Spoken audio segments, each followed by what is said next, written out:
यह love story मेरी भाभी की है जो आगरा में रहती थी।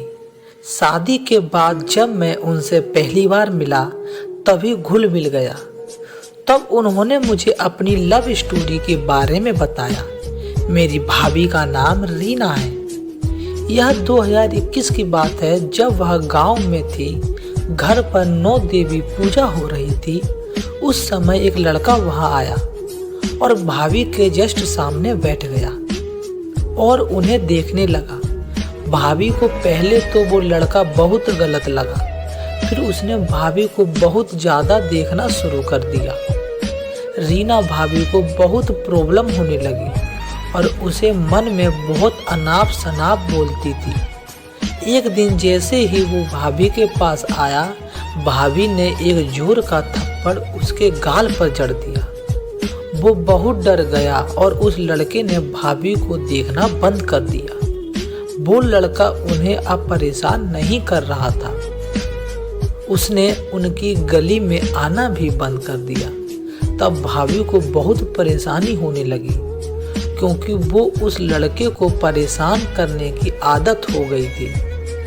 अब उसे याद करने लगी पर वो लड़का उन्हें कहीं नहीं दिखा। उस दिन भाभी की छोटी बहन का जन्मदिन था। उसे मस्ती कर रहे थे। भाभी भी ऑलमोस्ट उसे बुलाने वाली ही थी, लेकिन उसी दिन वो लड़का फिर आ गया और आते ही उसने भाभी को हाय कहा। इस बार भाभी ने कुछ नहीं कहा और उसे हाय का जवाब दिया। इसी से वो लड़का समझ गया कुछ तो बात है। फिर मेरी भाभी के भैया आए और बोले, अरे अमन, तू यहाँ क्या कर रहा है? चल थोड़ा बढ़ते में हेल्प कर। तो वो लड़का हेल्प करने लगा। हाँ, एक लाइट लेके घर पर चढ़ गया। मेरी भाभी ने उससे कहा, गिर जाओगे? तो उसने कहा, तुम हो तो सही मुझे संभालने के लिए। रीना भाभी ने स्माइल की, वो भी स्माइल करने लगा। फिर बर्थडे सेलिब्रेशन हुआ। सभी पार्टी में एंजॉय करने लगे। तभी वो लड़का आया और बोला, रीना, मैं तुमसे कुछ कहना चाहता हूँ। तो भाभी ने कहा, बोलो। तो उसने कहा, क्या तुम मेरा टाइम पास बनोगे? तो भाभी ने कहा, क्या कह रहे हो? तो वह पहले डरने लगा और उससे बोला कि आई लव यू रीना, मैं तुमसे बहुत प्यार करता हूँ। तुम मेरी ज़रूरत हो। भाभी तो पहले से ही उससे प्यार करती थी, लेकिन फिर भी बोल दिया, सोच कर बताऊंगी। तुम अपना फ़ोन नंबर दे दो। और 2-3 दिन बाद भाभी ने बोल दिया, आई लव यू टू।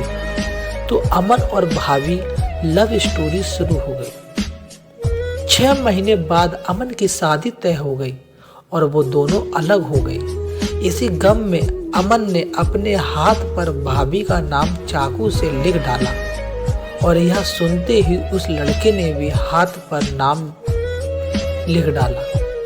शादी वाले दिन वो लड़का बहुत रोया और 3 दिन तक रोता रहा। फिर भाभी ने उसे मेरे फ़ोन से कॉल की और कहा, तुम मेरे देवर के दोस्त बनकर मुझे मिलो, मैं तुमसे मिलना चाहती हूँ। और वो आ गया और मौका देखकर मैं उन दोनों को मिलाया और अमन और भाभी दोनों मिलते ही बहुत रोए। जो भी मन की बात थी सभी शेयर की। आखिर में दोनों प्यार का अंत करने जा रहे थे। फिर मैंने कहा, रुको, मैं किसी को नहीं बताऊंगा, तुम अपना प्यार रेगुलर रखो। और आज भी वो एक दूसरे से मिलते हैं और किसी को पता भी नहीं। दोस्तों, यह स्टोरी अगर आपको अच्छी लगी है तो चैनल को लाइक करो, सब्सक्राइब करो। मिलते हैं अगली वीडियो में।